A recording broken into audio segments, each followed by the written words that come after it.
Hi guys, welcome back to Crime Time with Jess.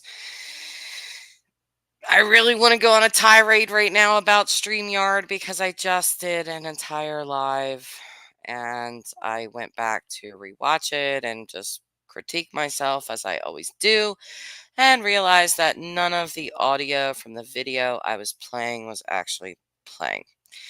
So I am going to redo this video and I'm just going to check on my own channel and make sure that this actually plays. So I apologize. I just have to do a check here and make sure that the audio actually plays for this time. He's picking up the kids. He's still asleep. It's a lot of drama in that. But anyway, he says to me, and I thought it was Lori, but he had her cell phone, so he was trying to get me to come over. So I talked to him, so it freaked me out. Okay, so it is finally working. All right. So let's restart this. What a day in the Daybell trial yesterday, right? In case you missed it, JJ's murder case was almost dismissed due to a clerical error, a typo, a small paperwork mistake. I was going to go live yesterday, but I didn't. It would have been nothing more than a giant tirade about our justice system. If in this country we can toss out a child's murder over a paperwork error, then our system is more broken than I thought and needs immediate and drastic change. I understand the importance of proofreading, of getting paperwork correct. I understand the judge is bound by laws that he must uphold. But the big picture is this: humans will err. It's kind of what we do from time to time. But if a single paperwork error can cause an almost tossed out murder charge, I'll say it again: our system needs reform. So now that we've briefly discussed that, let's get into Melanie Gibb, also known as Melanie Fib. Okay. So throughout this entire case, Melanie Gibb has lied. She has been nothing but self-serving. And last but not least, she was one of the few people that could have saved Charles, Tylee, JJ, and Tammy. Charles came to Melanie crying and asking her for help. I'm going to let you listen to Melanie in her own words describe that. Okay, so let's go ahead and do that here. Hi, Justice Jane. Hi, Carla. If you guys could just let me know that you can definitely hear this audio from this video, I would greatly appreciate it. I'm going to play it now. And again, this is Melanie Gibb describing Charles Vallow coming to her for help. And I get there, and it's him, and I'm like, oh my gosh. So I talked to him, and he's like, Melanie, Lori's crazy. Like, she thinks that I'm this guy named Ned, and that she's trying to destroy my life. And I'm like, I just don't know what to say. Oh my goodness. Just like freaking out. Yeah, because I think my friends are good. She's seen Jesus. I'm really believing that she really saw these things, Right. And I'm just gullible as gullible gets. And she stuck on me like Velcro. She was such a good friend to me. You know what I mean? Like, she was close to me. Right. And so I just stood there and didn't know what to say to him. And then he hugged me and he was crying. And I was like, I look back now and go, oh my gosh. Anyway. I love how she says that.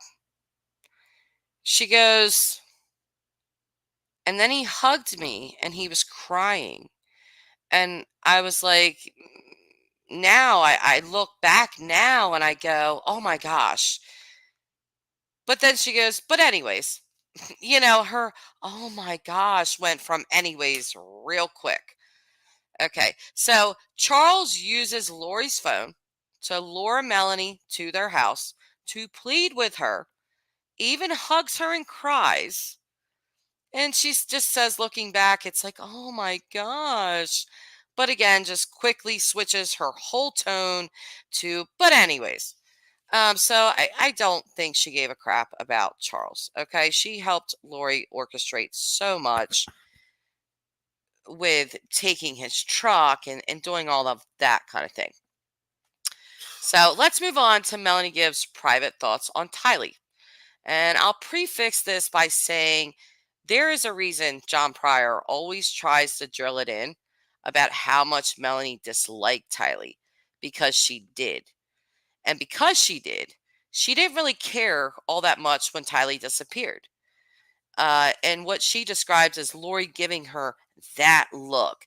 So let's listen to Melanie talk about Lori and the look.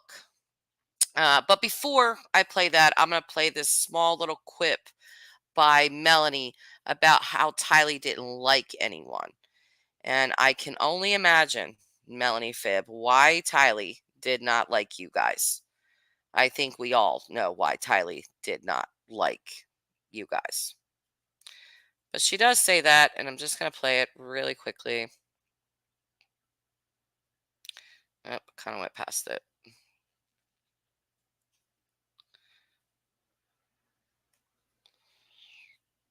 That, and then Tylee, her daughter, picks up the bat and tries to defend herself or hit him or whatever. She doesn't like him anyway, and she doesn't like anybody.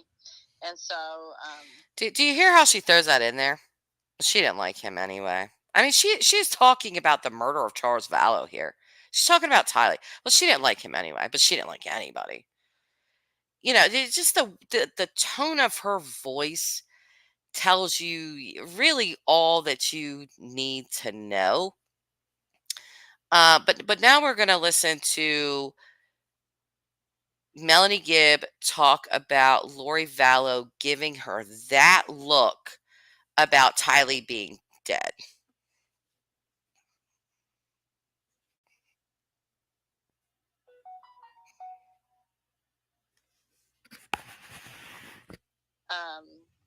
So she's told to move up to Rexburg. The Lord tells her, move up to Rexburg now. She takes Tylee and JJ with her. Tylee and JJ are up there. I know she's up there with both of them because I can hear them on the phone in the background while she's packing and moving in. And then she tells me, I don't know, within a week or two, that Tylee is now at BYU. He's up there. She's up there at school. So I go up to visit her, and I see that Tylee is not there, and I said, hey, Tylee's, I mentioned again, like, Tylee went to BYU, and she goes, yeah, but she gave me this really creepy look. Oh. Yeah, it was creepy. It was like, yes, she's dead, really, and, that kind of look. Yeah. Listen to what she says here. Yeah, she gave me this really creepy look, like, yeah, it was creepy, like, yes, she's dead, really. And then she says, you know, that kind of look. No, Melanie, I personally, and I don't think anyone listening knows that kind of look. I've never had a friend look at me like their child is dead and they're lying. But she's like, yo, you know that kind of look. So, Melanie is telling this friend that before JJ went missing, she had Charles crying and pleading with her for help. He ends up dead after being called a zombie. Then here she is saying that Lori gave her a look of, yes, she's dead, talking about Tylee. Then Melanie goes back up to Rexburg after all of that with Charles and Tylee. She still goes back up to Rexburg again, and this time Lori tells her that JJ is now a zombie. And JJ is murdered. That very weekend, Melanie Gibb is there. So let's listen to Melanie talk about that. And she's just so disturbing. So here she is talking about going up there on the 23rd, and we'll play that. I get there on September 23rd weekend, and JJ's missing. No, JJ's not missing. Sorry, JJ's there, and she tells me he's a zombie now. Oh my goodness. And so was Tylee. Oh no. So, yeah, so people that are zombies, they don't end up staying alive. People that are zombies, they don't end up staying alive. She knows this before JJ is even murdered. She's already seen it with Charles and Tylee. Okay? And she says that. People that are zombies, they don't end up staying alive, as you probably see. That's what I'm going to let her go on and say that. Probably see the pattern Right. here. And so, anyway, so I say, So I say, okay, JJ's just a zombie now. Right. Fantastic. I'm glad, Nikki. I am so sorry. I was so upset with that. I went back to listen to my own live stream. I always critique myself and realized that none of this audio played. And I was like, oh my gosh. So I was like, let me do this again. Um, so, after hearing that, how is one to come to terms with the fact that Melanie Gibb did a podcast on September 22nd until midnight, okay, and not know that Alex was in the apartment until 9:44 a.m. the next morning? Melanie has said that her podcast ended around midnight. Alex's phone pinged at Lori's apartment at 12:11 a.m. There is no way. Well, I think, she said, "Oh yeah, I seen Alex walk JJ by." Alex stays in the apartment. I think he goes back to his apartment like briefly for a little while. But he is in Lori's apartment for like almost the whole night up until 9:44 in the morning when he leaves. Well, what time, if you watch the trial, they ask her like what time she got up in the morning. I don't recall. She doesn't recall what time she got up in the morning, but they just know they didn't see JJ anymore. Okay? It's my opinion that Melanie Gibb was aware that something was going to happen to JJ, and not just something, that he was likely going to be murdered, just like Charles and Tylee. But I guess when you view JJ the way Melanie did, you wouldn't really care all that much. Kind of like how she didn't care about Tylee or Charles. So let's listen to Melanie describe JJ. Okay? And a little bit of a trigger warning because this might really piss you off.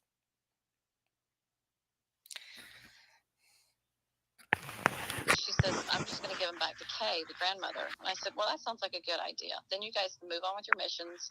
Just tell her to take Kay. You think she'll take JJ? I mean, he's a lot of work. Do you think she'll take, no, yeah, I'm hoping so. I'll just have to make something up.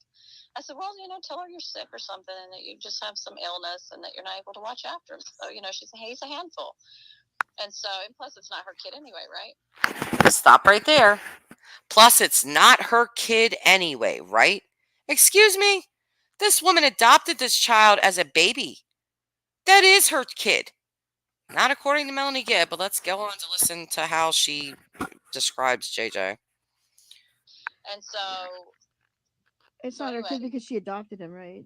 Right, she adopted him from Kay's family. Oh, she did. Yeah. Oh. As a baby. She had him as a baby. Yeah, he was a drug baby, and so they adopted him as a baby. Yeah. Oh wow. And she was a really good mom to him. She was really patient with him and very loving. I saw her. So loving, Melanie. So patient and loving. She murdered him on the weekend that you were in her house, but she was just so patient and loving. Okay.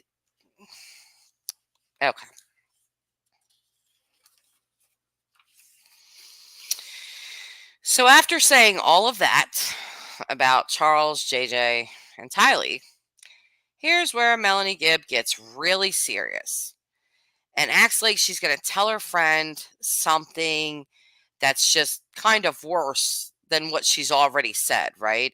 She even tells her friend, like, don't react, put your seatbelt on. This is where it got real for me. Guess where it got real for Melanie Gibb, guys? When it came to herself. Not when Charles was crying and pleading with her for help. Not when Lori gave her the look that Tylee's dead. Not when JJ was deemed a zombie and she knows what happens to zombies. Not any of that. It's when her own ass was on the line. Okay? So this is what she says. And I love how the friend's reaction is so like, oh, because I think her friend thought she was going to say something even more outrageous than what she was already saying. And I think the friend realized, oh, she's worried about herself. Okay. I guess. I don't know. Oh. And so anyway, then this is where it all changes for me. This was hard. You're gonna just try not to react. Okay. So, Okay, no, it's okay. Put your seatbelt on. Okay. And so then I get a call from Chad 2 days before Thanksgiving. Hey, Melanie, Rexburg Police is gonna call you. Don't answer. And I went, what? And my stomach just dropped, Oh man. And I said, what happened? Well, the police are over at Lori's house, and they're looking for JJ. And she told them that JJ was with you. And I went, what? I went, what? What do you mean, Melanie? Liar. Melanie Fib. You knew that because you also yourself lied to police. She told the police that JJ was with her. It took her 10 days to tell them the truth. So she's even lying to this friend. I said, what? I hate her stupid expressions. I'm so sorry. But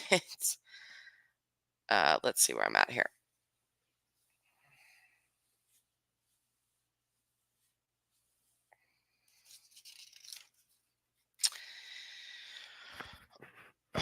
So, I guess we're gonna end this live stream with Melanie Gibb telling Nate Eaton exactly why she decided to come forward, and once again, that was for herself.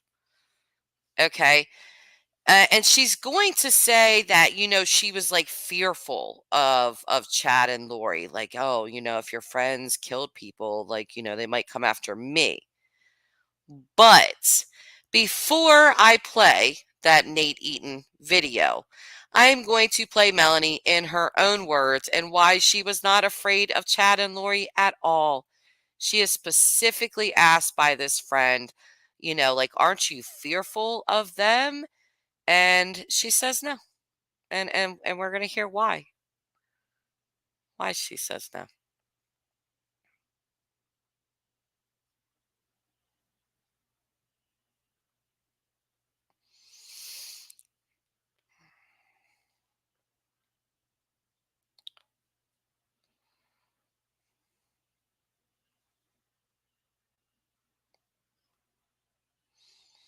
So here's the friend asking her about her own safety, and listen closely to what she says.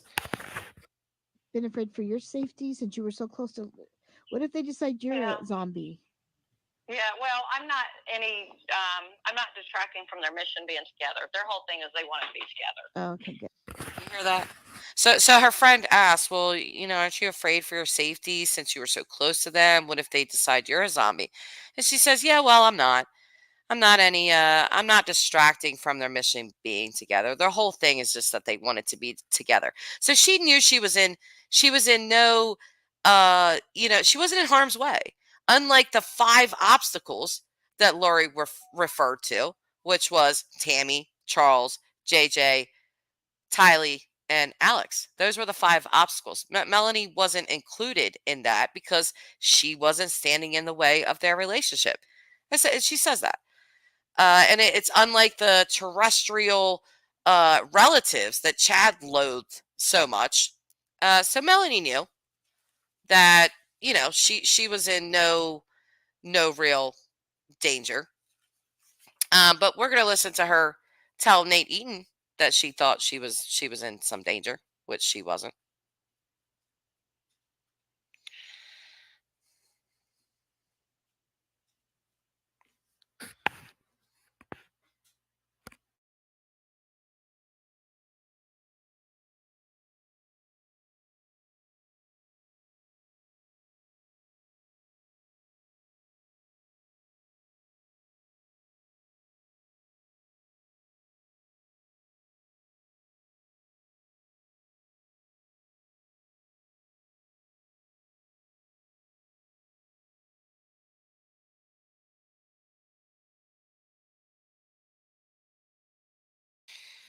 Thank you, Nikki. I appreciate that.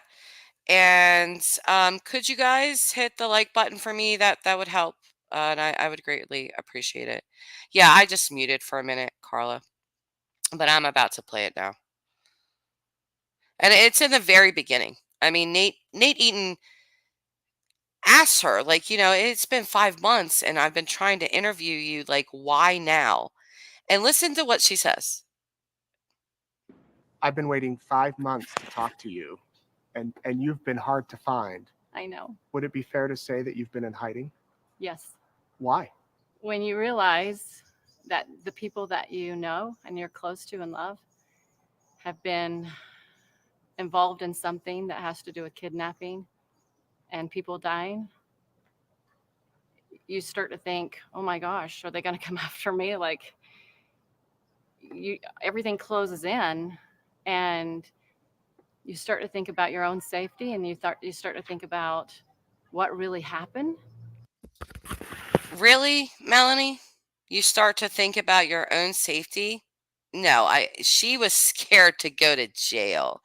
I mean, this woman can say whatever she wants, but she is pure evil, and I will continue to say that she should be sitting behind a defense table right along with Chad the potato and cohort Lori. And also, even the video call that she set up Chad and Lori with, it was self-serving. That recorded phone call that she did, self-serving. Because while she's on that call, telling Lori that she's cohort and basically calling her a whore because she's having an affair with Chad, please do not forget that Melanie Gibb at that very moment was having an affair of her own. How rich is that? So that's what I got for you guys this morning.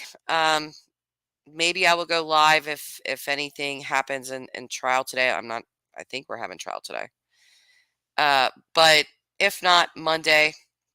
I'm really anxious to see who Pryor is going to call, specifically what kids of Chad's he's going to call. And I'll probably most likely definitely be going live for that with what they say. So until next time, I hope you guys really enjoy your Saturday, and bye for now.